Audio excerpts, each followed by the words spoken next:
But it still could be, because there could be a slower subsequent step that matches the experimental rate law. And so this could be a potential step here. And both of these products, it doesn't matter which one, are going to have the same rate law here. Now, what's the other potential collision that can occur? And so rather than ICL collision, let's try the H2 plus ICL collision.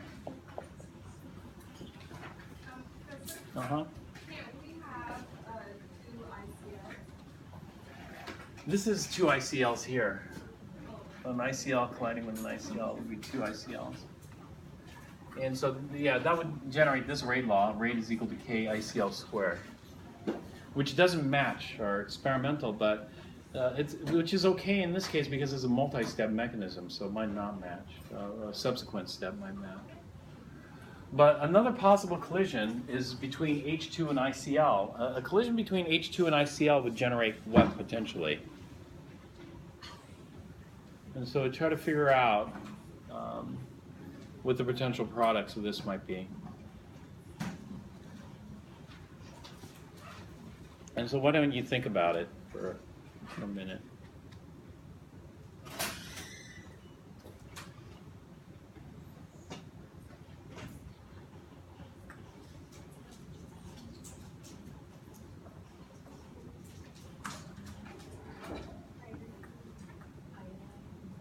Hydrogen iodide.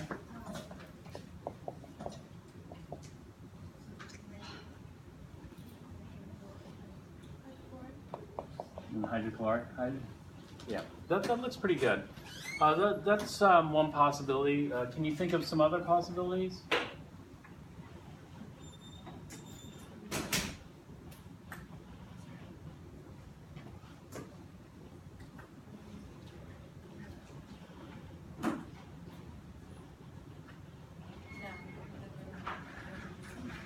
No. No, that's about it.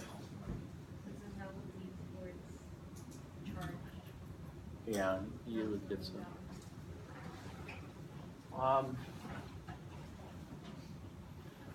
Maybe something like this might form. H2I and Cl. What do you think about that? H2I and Cl. No, because this would be atomic chlorine, which could happen, but this H2I, I mean, if you tried to draw the Lewis structure, this wouldn't happen. And so this looks reasonable. I mean, it's something you could draw the Lewis structures for, and it looks like something that could form. There could potentially be others, but we'll just stop it here. If we stop it here and we try this collision instead, then we'll see what is the rate of this collision going to equal. The rate of this is going to equal K times H2 to the first and the ICL to the first. And so in other words, we would have to have an orientation like this. An H2 colliding with an ICL. And so we need to form the HI bond and the HCl bond, and we need to break the ICL bond and the HH bond. And so the transition state might look something like this, in which we have the H2 plus the ICLs over here, and then we have our products, which would be the HI and the HCl. And so this looks like a simple collision with a transition state that we're going through here.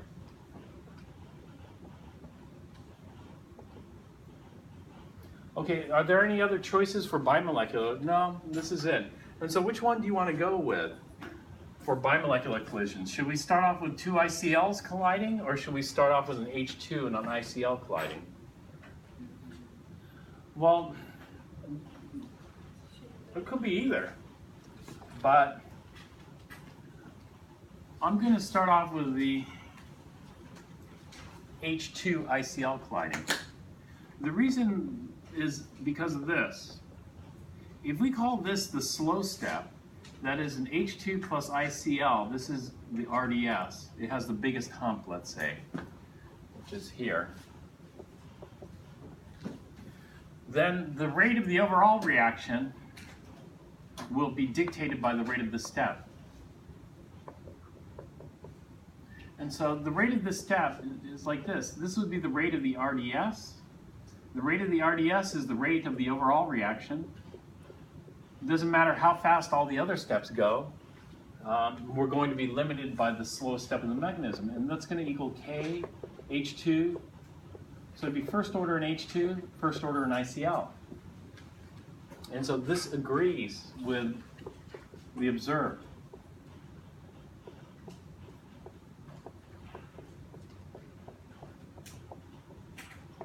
Rate law.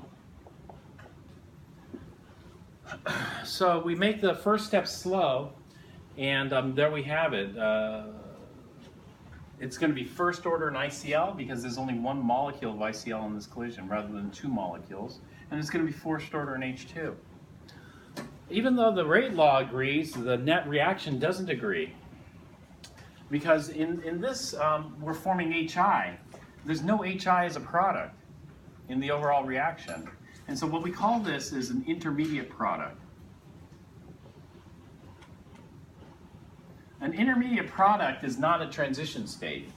And here I have the intermediate product HI, and it's somewhat stable, it can be isolated. But that intermediate product cannot stay there, and so we have to have another step that gets rid of the intermediate product. And that would be, let's go with step 2. And so in step 2, I have the intermediate product HI, and I have one more ICL that needs to react. And so if I do an HI plus an ICL collision, and I call this one fast, you know, compared to step 1,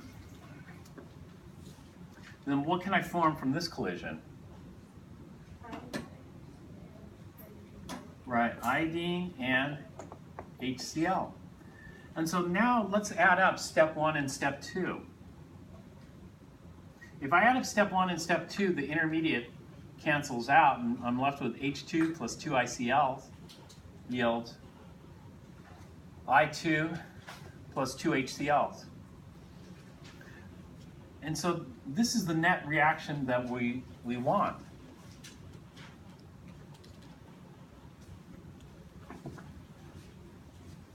And so the net reaction agrees, the rate law agrees.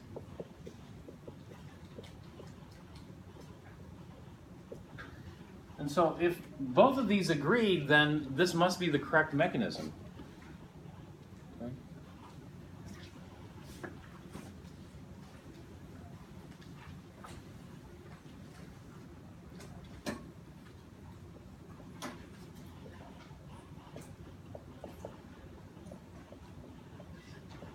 So therefore, is this the correct mechanism?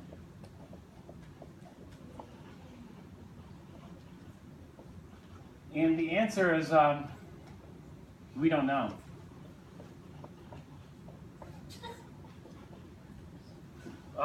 We don't know because we might think of some other collisions that might give the same rate law and the same net reaction. What we have is a 2-step, maybe it's a 3-step or 4-step mechanism. And so we don't know. We need more observations. And so what types of observations do we want? We want observations where we might be able to scan the transition state. There's high-speed spectroscopy. And so even though this is just a fleeting structure, we might be able to see it because, you know, the electron distribution changes, orbital energies change, and therefore its spectrum will change. Its light spectrum is going to change. And so we might be able to observe the transition state, but it might be hard to observe that transition state because of its lifetime might be too short. But if we can't observe the transition state, then we might be able to observe the intermediate product. So for example, if we can measure HI or observe it, you know, by looking at its spectral signature or whatever else, then that would lead to further proof that this could be the correct mechanism. But if we don't have those additional observations, then all we can say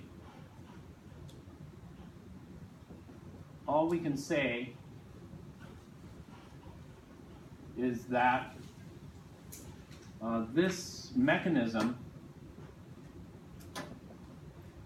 is consistent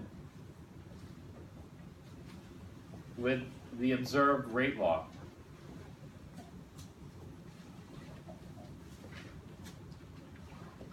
We can't say that this proves that this is the correct mechanism, because who knows, there could be some other collision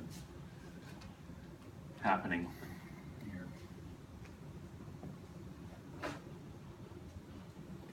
All right, so the simple mechanisms that we're going to look at, one is where the first step is the slow step. The first step is what dictates the reaction. So I don't care how fast all the subsequent, it could be a 30-step mechanism, but if the first step is the slowest, that's the only step we care about.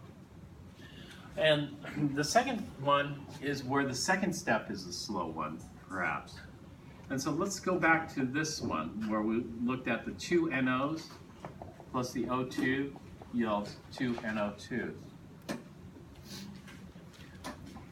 This could be a first step as a slow step. The first step was a termomolecular step. And so the observed rate law was this again. The observed rate law is that the rate is going to be second order in NO and first order in O2.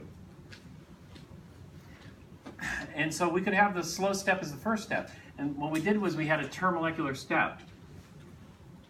And so if we guessed the termomolecular step, which was an NO colliding with an NO colliding with an O2, this happening in one step, goes to an NO2, then the rate law agrees. And so the net reaction and the rate law. And so this mechanism is consistent with the observed rate law. But there's one issue that we might have with this mechanism, and that is a termomolecular is low probability. And so a low probability, I mean, it can happen, but it's going to be low probability, therefore it's going to be a slow reaction. But this reaction is much faster than what you would expect based on having a single termomolecular. And so this is low probability. Are there any other possibilities?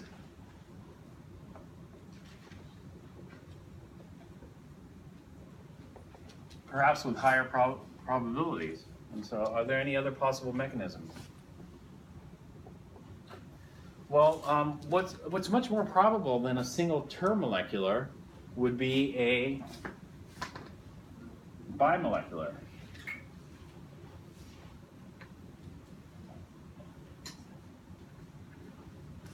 And so let's try a bimolecular collision instead.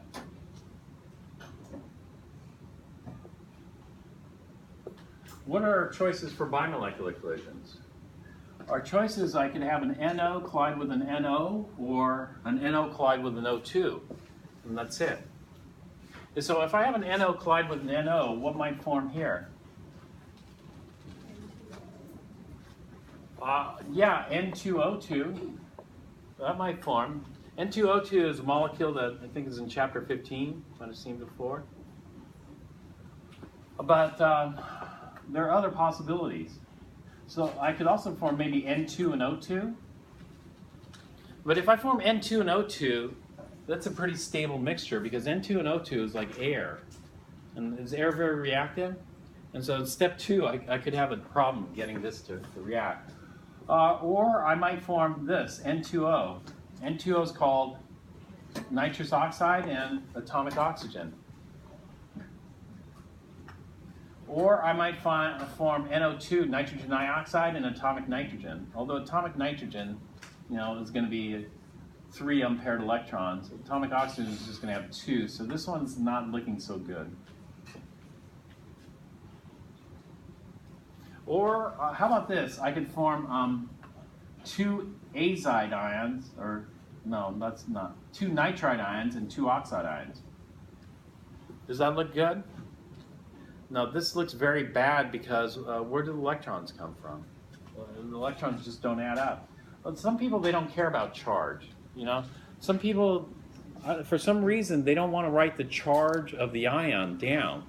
But that's an extremely bad habit, because in chemistry, charge is everything. The most important force of nature for chemists are electrical attractions. And so if you don't write the charge on the ions, then you aren't going to be able to understand the chemistry of what's happening. And so, yeah, the charges are all screwed up here. Any other possibilities? What other possibilities do we have?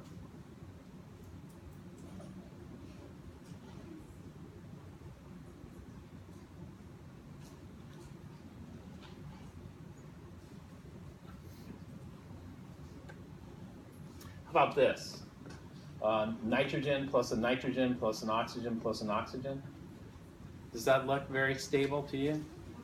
No, that looks very unstable. And so, which one's looking best, would you say? Maybe the N2O2, you know, that seems like something you could write a Lewis structure for. And so if we do bimolecular, we might start off with this collision. And so this one's looking good. Start.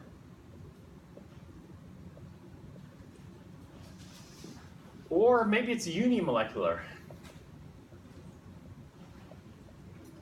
How can we have a unimolecular collision?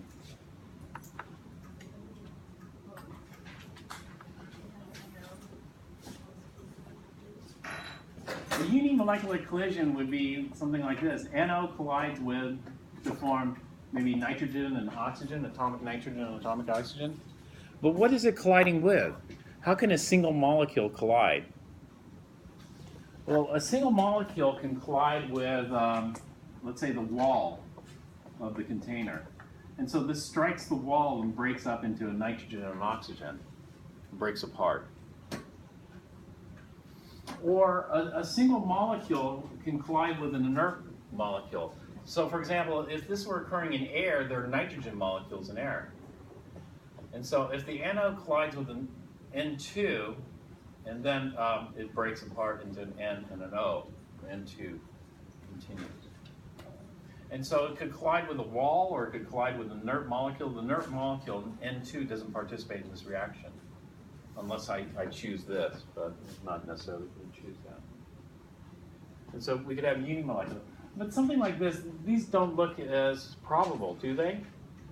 No, they don't. I mean, if I had something like ozone, then if ozone hits the wall, then yeah, ozone you don't expect to be very stable, right? And so if we had something like ozone, then no problem. Ozone hits the wall, breaks up into an O2 plus an O, you know, atomic oxygen.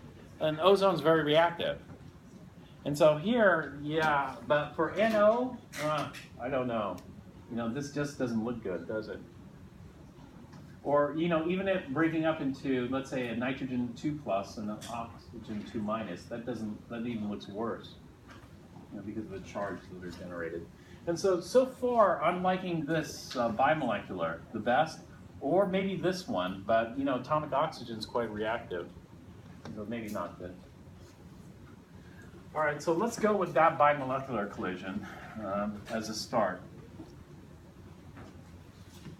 And so what we're going to do is we're going to call that step 1. In step 1, we'll have an NO plus an NO yields N2O2. And if we look at the rate for step 1, the rate for step 1 is equal to K, which I'll call K1 for step 1, times the NO concentration squared. This cannot be the slow step, right? This cannot be the slow step because this does not match our observed rate law. And so it can't be the slow step. And so there's got to be some other step that's slow.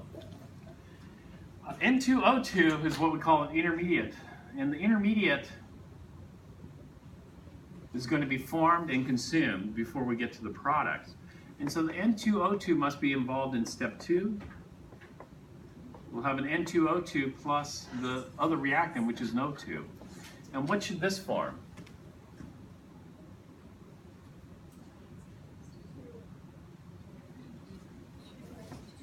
Two NO2s. This could form two NO2s, and that's perfect. That's what we want, right?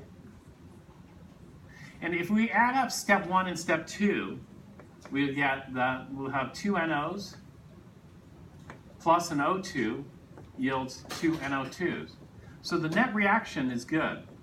The net reaction checks out. And so the net reaction is consistent with our observed reaction. What about the rate law? Well, this is only 2 steps, so we're going to call this second step the slow step, or the RDS. So the rate of the RDS is equal to the overall rate of the reaction. And the overall rate of the reaction, we're going to call this K2 for step 2. And it's going to depend on the N2O2 concentration to the first and the O2 concentration to the first. It's going to be first order in both of those. Does this match? This doesn't match.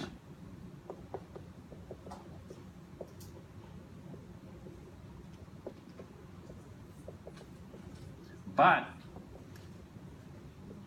this has intermediate.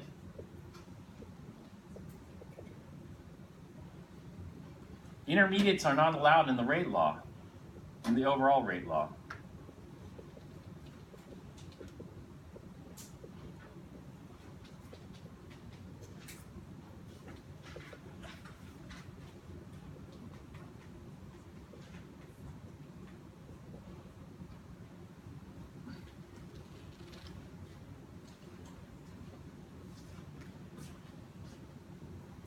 And so we need to get rid of the intermediate. Because if you're going to double, how can you double the concentration of the intermediate? No, you don't have control over it. Intermediate's being produced within the reaction. And so there are 2 ways to eliminate the intermediate from the rate law. And so 2 ways to remove N2O2. Okay, the first way is called the fast reversible first step.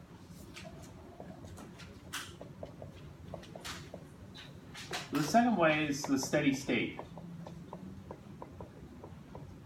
approximation.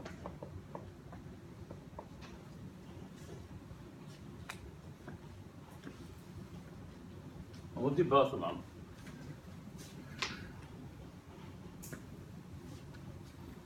So for the fast reversible first step, this is what we'll do here. We're going to assume that the first step is fast and reversible. So NO plus NO yields N2O2. And so essentially it's just going to be at equilibrium. The rate of the forward reaction will equal the rate of the reverse reaction. That's the fast reversible. The rate of the forward reaction is equal to the rate of the reverse reaction. The forward reaction, we're going to give the rate constant K1. The reverse reaction will give the rate constant K minus 1. And so the rate of the forward reaction is just going to equal K1 times the NO concentration squared. This has got to equal the rate of the reverse reaction. The rate of the reverse reaction is going to equal K minus 1 N2O2 for the first. And then we're going to solve for this.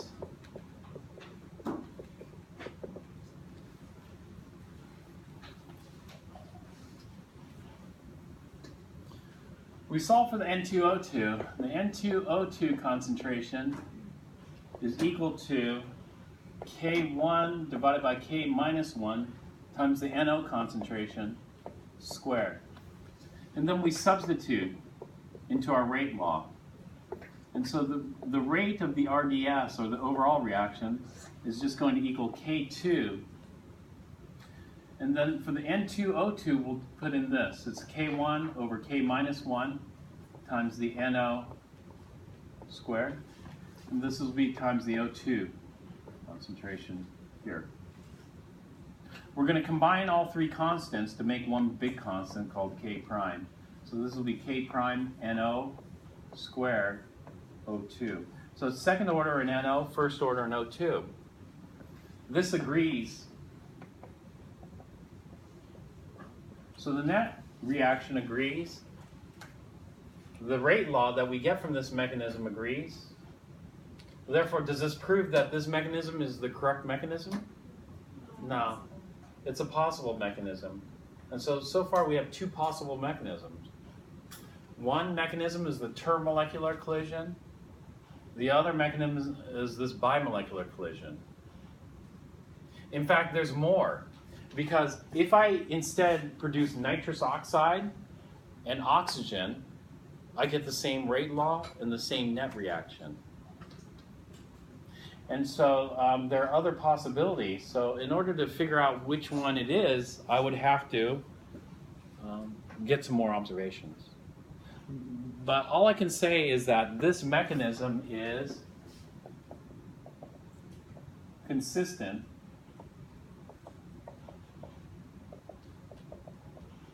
with the observed rate law.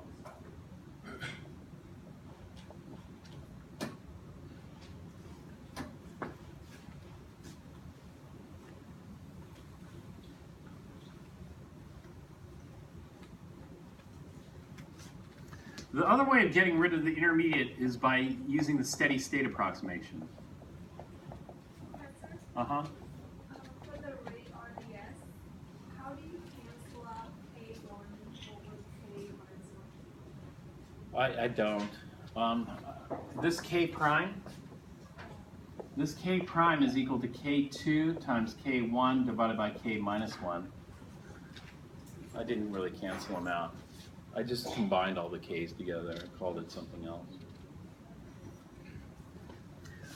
All right, for the steady state approximation, then the rate of intermediate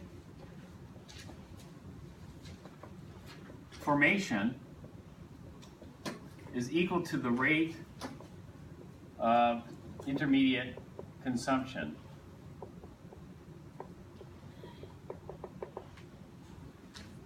And so when we look at the intermediate, how's it formed? Well, it's going to be formed from two NOs colliding to form N2O2. And so the rate of formation is just going to be K1 NO squared. That's how it's being formed. How's it being consumed? Well, it's going to be consumed in one way by the reverse. So we can just reverse the first step. And if we're looking at consumption, the consumption will be K minus 1 times the N2O2 concentration. So it's just going to be first order N2O2 in the molecular process. But also, it's being consumed in step 2. And so this will be K2 from 2 NO2s. And so in step 2, we'll have K2, and it's going to depend on the N2O2 concentration times the O2 concentration. So it's being formed in one collision, but it's being consumed in two ways here. The reverse and also the second step.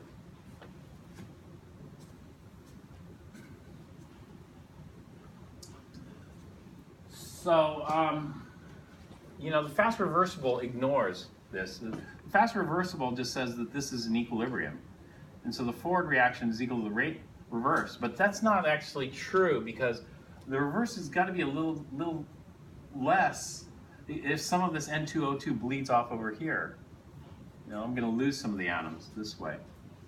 And so I got to have more net forward reaction to produce a little bit extra, so that a little bit extra can react. Then,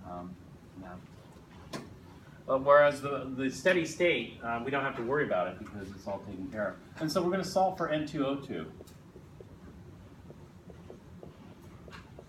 And so what I'll do is I'll factor out N2O2 here and divide. And so this is going to be K1 NO squared, which is going to equal N2O2 times K minus 1 plus K2 times the O2 concentration. And so that the N2O2 concentration is equal to K1 NO squared divided by K minus 1 plus K2 times the O2. And then we substitute. Substitute into the rate law. Now we saw that the rate of the RDS is just equal to K2 times the N2O2 times the O2. So we substitute that in here, we're going to get K2 times K1 NO squared divided by K minus 1 plus K2 O2 times the O2 here.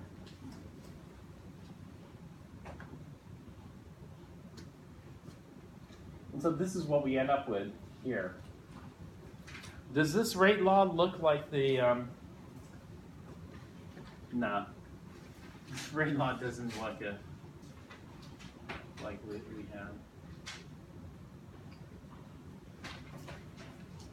Unless we do something like this. If we look at the two steps, the first step is NO plus NO yields N2O2. The second step is the N2O2 plus the O2 yields the two NO2s. And so forward in the first step is K1, reverse is K minus 1, forward in the second step is K2. So this will look like the observed rate law if we do this. Let's imagine that K2 is very small. If K2 is very small, then this reaction is extremely slow. The way I like to think about this is like this. Let's say you had a balloon at equilibrium, a big balloon at equilibrium. And the big balloon at equilibrium is described by this. It's static, it's steady, you got this big balloon. But let's say there's a tiny pinhole in that balloon. And that tiny pinhole leak is K2. So we're losing a little bit of air out of your balloon. Well, what we have here is this. If K2 is very small, then K minus 1 plus K2 is just going to equal K minus 1. So we apply the simplifying assumption here. We make this term small. K2 is very small, then K2 times that's going to be very small.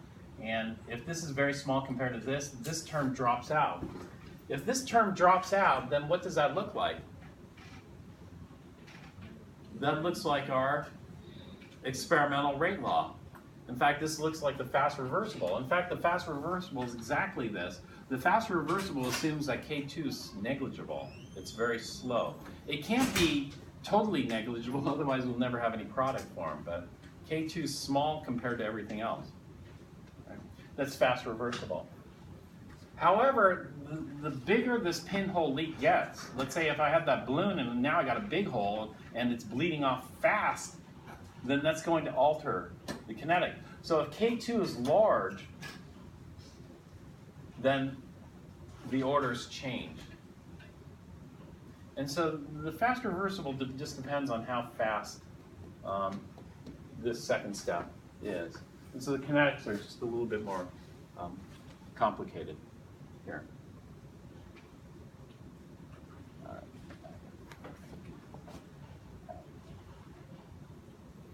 So this gives us, by looking at the rate law, we can get some insight into how these react, the collisions and everything else, the mechanism. And so this is why kinetics is such an important field of study for a wide variety of majors.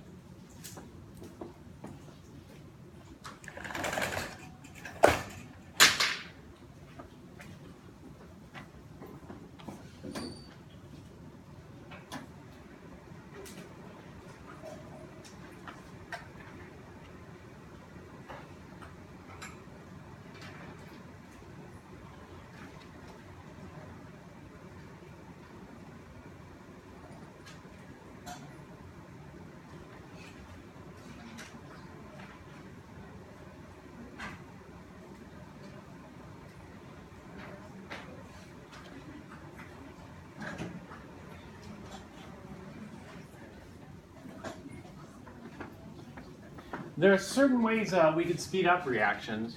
What are the ways we could speed up reactions? We could speed up reactions by changing the temperature. We could speed up reactions by changing the concentration. Or we could speed up reactions by altering the mechanism. What catalysts do is they speed up reactions by altering the mechanism. And so here's an uncatalyzed reaction. And we can see it goes through some transition state here. So here's the reaction, here's the product. This is one step reaction. But if we introduce a catalyst in there, it takes a different path, a different mechanism. And so with a catalyst, the exact same reaction, same reactant, same product, follows a different path, a lower energy path. That lower energy path has a smaller activation barrier. It has smaller hills to climb, which means that we're going to get a greater population and a faster reaction rate with that. And so let's just look at this. So this is an example of what we call a homogeneous catalyst, and it's formic acid decomposition. So if we look at formic acid,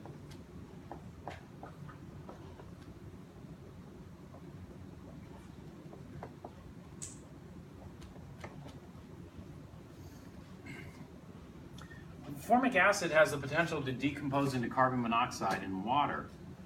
And so how does this happen? And so we try to understand this based on molecules. So here's a molecule of formic acid. And formic acid is not static, it's moving. So there's rotation around the bonds, sigma bonds like this. There's no rotation around pi bonds like this. So this hydrogen can move around. So we have that going on, but also there's other types of motion. So formic acid has what kind of motion available to it? Well, it has translational motion. It can move from point to point. It has rotational motion and vibrational motion. And so let's consider some vibrations and let's take a look at parts of this molecule. These two hydrogens are different. This is called non-acidic, this is acidic hydrogen. The acidic hydrogen is going to be bonded to the most electronegative element, and so that acidic hydrogen is going to have a delta plus on it. All chemistry is electrical in nature, and so this delta plus might be attracted to delta minuses, right? And there's a delta minus here. And this attraction could result in a reaction. And the reaction that might result here is this.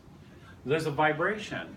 And this sp2 lone pair gets pushed into the s orbital here. If it gets pushed into the s orbital, this is an sp3 sigma bond, it kicks these electrons out into the sp3 orbital. And so what we could have is this. This is a Lewis acid-base reaction. This oxygen here, even though formic acid is an acid, right? It's a Bronsted acid. But what we're going to do is we're going to look at it atom by atom. When we look at it atom by atom, then we see this is Lewis base, this is Lewis acid. And so we have a Lewis base and a Lewis acid in formic acid. And so what happens, this lone pair gets pushed here, knocks these electrons out, and what do we form? We form something that looks like this.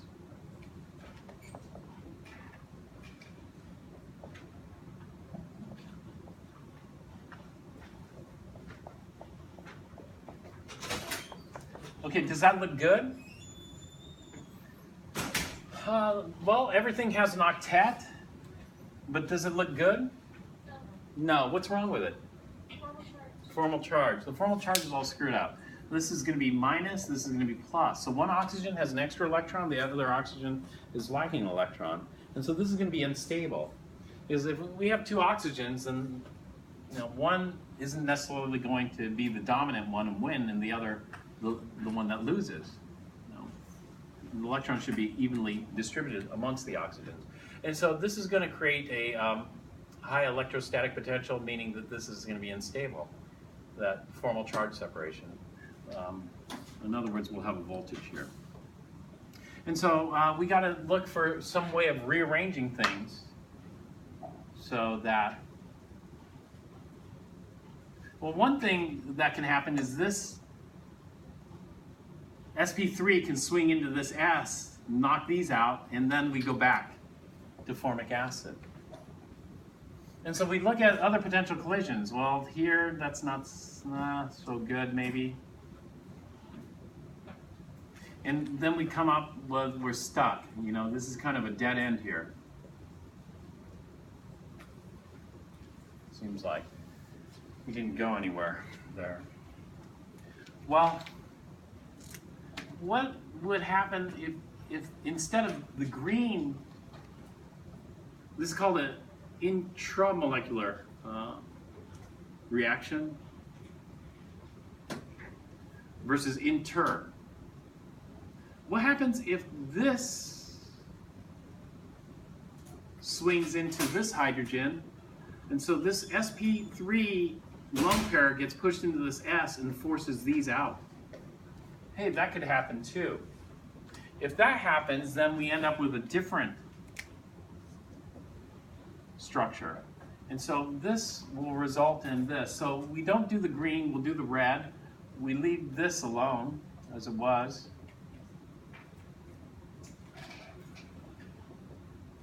But now this oxygen here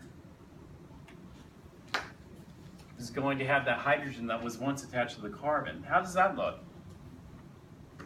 It looks awful too, because the formal charges are all screwed up. In fact, this looks to be positive, and this is a negative here.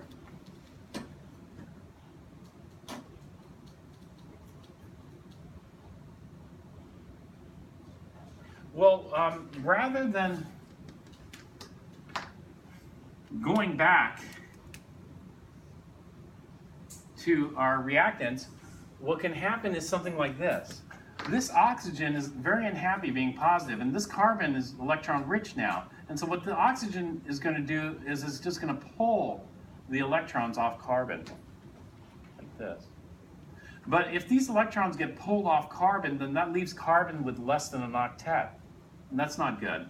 But if we have less than an octet, then what we can do is we can form multiple bonds to make up. And so this oxygen pulls these electrons, leaving carbon with a deficit, and therefore we'll bring in a lone pair in here to make a multiple bond and end up with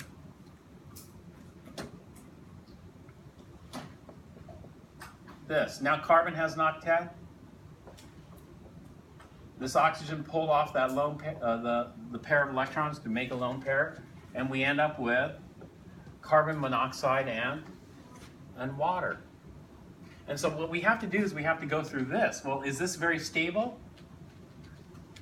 No, this is highly unstable. And we can see that by the activation hump here. There's a pretty big hump to get to this, right?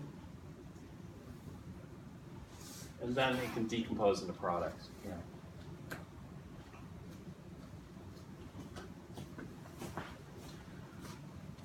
Okay, this is the uncatalyzed. And the uncatalyzed reaction is going to be extremely slow because of this.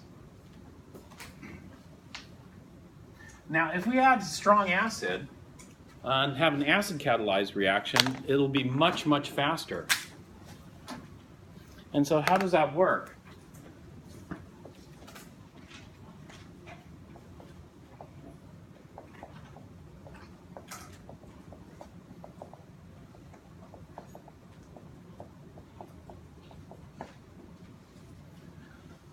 So the acid catalyzed formic acid decomposition will look like this. I have my formic acid.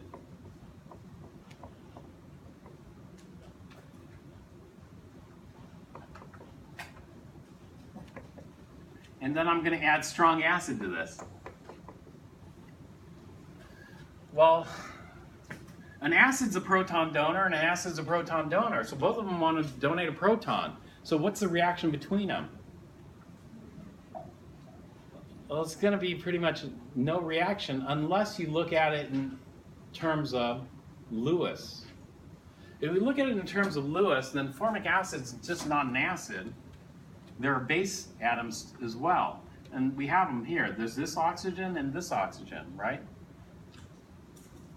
And so either of these base atoms can attack that H+. So let's try something for trial and error. Let's say this one attacks the H+ here. What forms?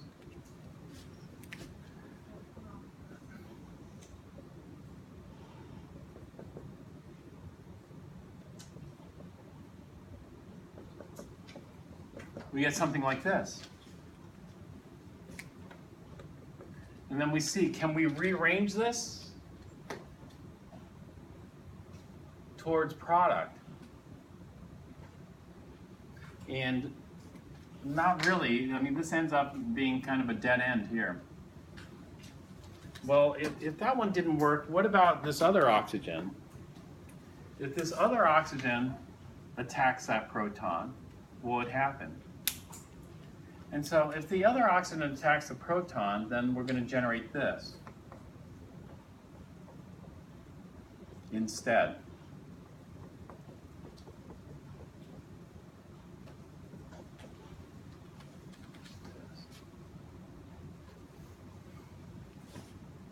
Where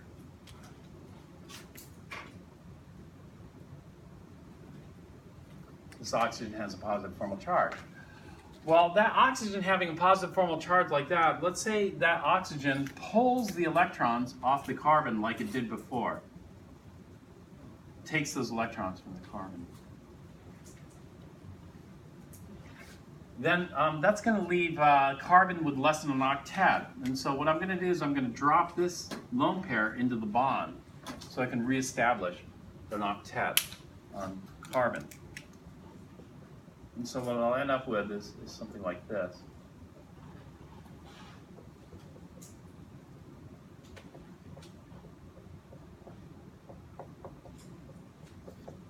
So one thing is I'm forming water. Water is quite stable. But what's that other species? That other species doesn't look so stable.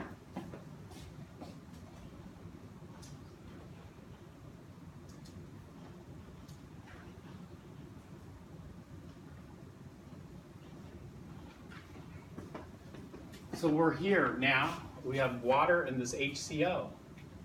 And so the final step here is this.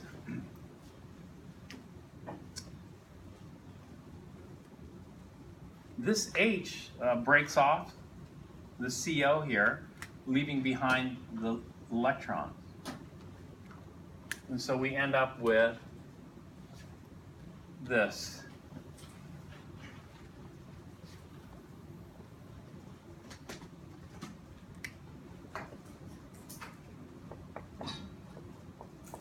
Carbon monoxide and water, and we regenerate our H plus catalyst. So the catalyst was consumed, but it gets spit out again. That's what happens with catalysts. There's no net consumption, but there's consumption right at the beginning, and then it's spit out somewhere over the course of the reaction. Now, if you look at the individual steps here, none of the individual steps here are going to take nearly as much energy as the individual steps in the uncatalyzed one. And so by having the acid there, it gave it a different mechanism, a different pathway. And in this different pathway, we encounter smaller energy barriers because we don't generate as unstable intermediates or transition states as we did before.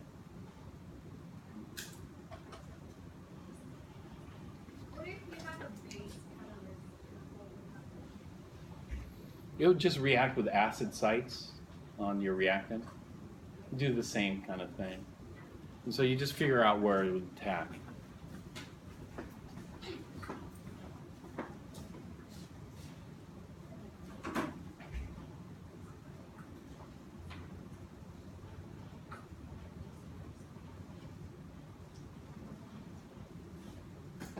Here's another example. The catalyst will definitely have an impact on the kinetics of the reaction. And so in this case here, this hydrogen peroxide decomposition with iodide. If you introduce iodide here, it decomposes quite rapidly because it forms different products here. It's a different mechanism. The overall reaction is the same. Hydrogen peroxide decomposes into water and O2. But you see here we form some hypoiodite, and we regenerate the iodide. And so this will make the reaction proceed much faster. These two examples are homogeneous catalysts. Homogeneous are in the same phase. This example here is heterogeneous, and so there's rhodium metal. A lot of transition metals are used as catalysts because they have empty orbitals. These empty orbitals can act like docking stations for molecules. And so let's say these molecules dock into empty orbitals here. What can happen is this facilitates electron rearrangement or reaction. And so here you can see some bonds are being broken.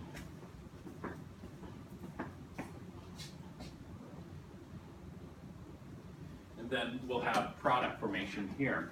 And so this would be like a catalytic converter. You produce carbon monoxide and oxides of nitrogen, like NO, in your automobile. These attach to the catalyst here, and the carbon monoxide is converted into carbon dioxide, and the oxides of nitrogen are converted into N2, or nitrogen gas. Whereas CO and NO are quite toxic, CO2 is much less toxic, and N2 is not toxic.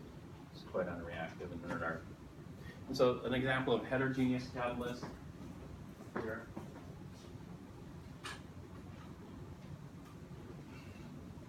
Sometimes we write the catalyst like this, you know, like rhodium over the arrow. We would write H plus over the arrow over there. Sometimes it's incorporated into the kinetics of it, in the reaction itself. Here you can see another example. You know, without catalyst, there's a pretty big barrier here in the red. With the catalyst, we have an alternate path. Follow.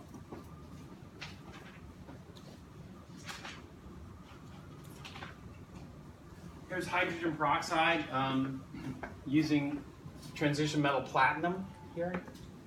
Well, platinum speeds up the decomposition, so this gets quite vigorous, the H2O2.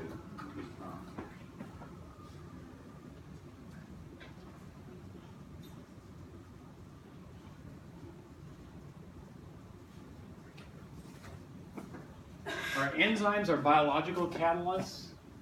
And so enzymes have these kind of names, lactase. Lactase is the catalyst for lactose. For lactose, what you can do is you can break lactose apart into glucose and galactose. So lactose is called disaccharide. Break up into monosaccharides here. But without catalyst, this is a very slow process.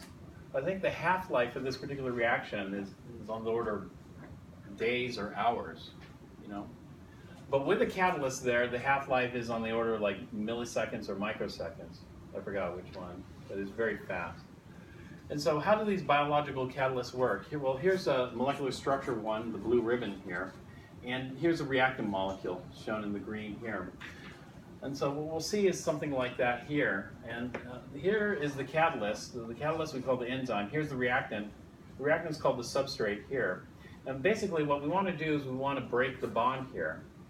Well, normally breaking the bond is going to cost a lot of energy. But with a catalyst, what the catalyst does is it uses intermolecular forces of attraction to pull on that bond. As it pulls on the bond, it leads to a tensile stress, a pulling stress, and it weakens the bond. You know, the orbital overlap isn't as good. And so when this is being pulled on by the enzyme, then it's much easier to break that bond, and that bond can be broken and we can form products here. So in this particular instance, we're going to look at the kinetics of the catalyst process. So we have the enzyme, which is the catalyst. So the catalyst reacts with the reactant. And so the first step is we make the enzyme substrate complex. So enzyme plus substrate yields enzyme substrate complex. The second step is the bond breaks. Which one do you think is the slow step? The first step, you know, linking the enzyme and substrate, or breaking the bond? Breaking the bond is going to be the slower step here.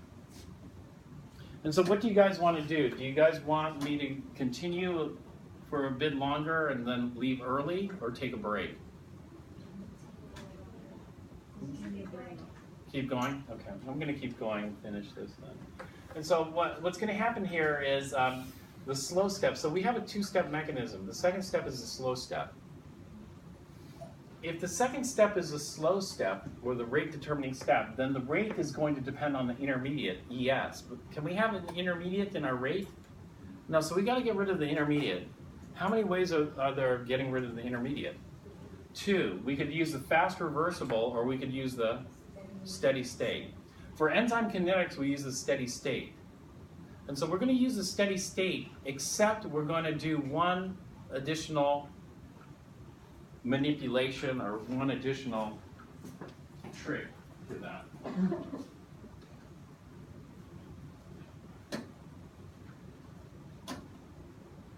And so I'm not going to write it on the board. We'll just take a look at it in the book, and I'll just talk about it. Here. All right, the rate of production of product, P, is based on the second step. The second step has a rate law, K2 times the intermediate ES. Here. And so this is the rate of the RDS. The rate is also called the velocity, so that's why you see the V there for velocity, or speed of reaction. But we can't have the intermediate ES. And so what we're going to do is we're going to use the steady state approximation. The steady state approximation says that the formation is equal to the consumption. And so the rate of formation is going to be step 1. So we have K1, and it's going to depend on the enzyme to the first and the substrate to the first. Yes. And we have 2 ways of consumption.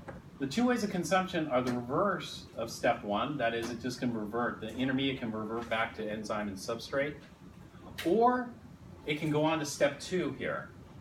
And so they already factored out the ES here, which I did earlier. I factored it out. But they factored it out here. All right, now what we normally do is we just solve for ES and substitute, right? But they're going to do one more step before doing that. The one more step they're going to do is this. This concentration of enzyme is for what we call a free enzyme. But normally, that's not something that we measure. When you measure this, let's say you got a spoonful of enzyme. If you get a spoonful of enzyme, you dump that in. And what happens is some of that enzyme will complex, some of it will be free. And so what they're more interested in is how much is the spoonful? What is the total enzyme I have to add? Not how much is the free enzyme, because I don't know how much is complex. And so this is what they're doing here. They're doing this. But the solution contains the concentration of free enzyme, which is unknown. However, we do not know the total concentration of enzyme in the experiment, E naught. So the total enzyme here is equal to the enzyme that's free plus the enzyme that's complex. And so all enzyme-containing species, if you add those up, that'll give you the total enzyme. Well, there's only 2, free and complex. Right? And so this is the spoonful of enzyme. I dump in a spoonful of enzyme. Some of it will be free, some of it will complex, right? Depending on how much enzyme I dump in there. All right, now they solve this for the free enzyme. And so the amount of free enzyme is going to be the total enzyme minus the complex enzyme. And so that goes here. So the amount of free enzyme is the total enzyme minus the complex enzyme here.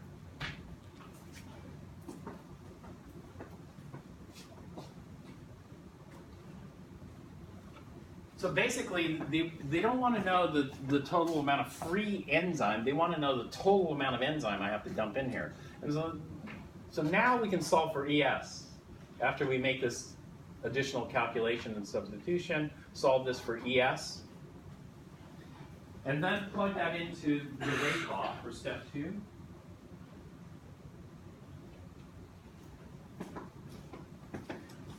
And we get this. This is the rate law here. It's similar to before. And then they do one other thing. They get rid of some of these constants here. But we can leave them in here, like this. And so this is kind of interesting because, one, actually,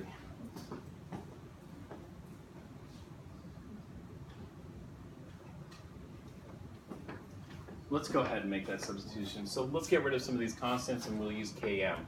M stands for Michaelis-Menten. This is Michaelis-Menten equation for enzyme kinetics.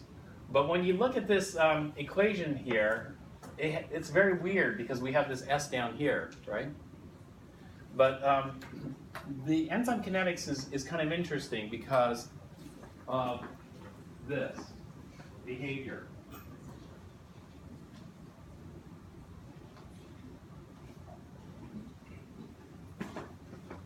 The substrate's the reactant. So if I double the substrate concentration, the rate of reaction doubles. So if I quadruple the substrate concentration, the rate quadruples. We call it first order. And so this reaction is first order in substrate. However, as I get to higher and higher concentrations of substrate, I might double the substrate concentration and nothing happens.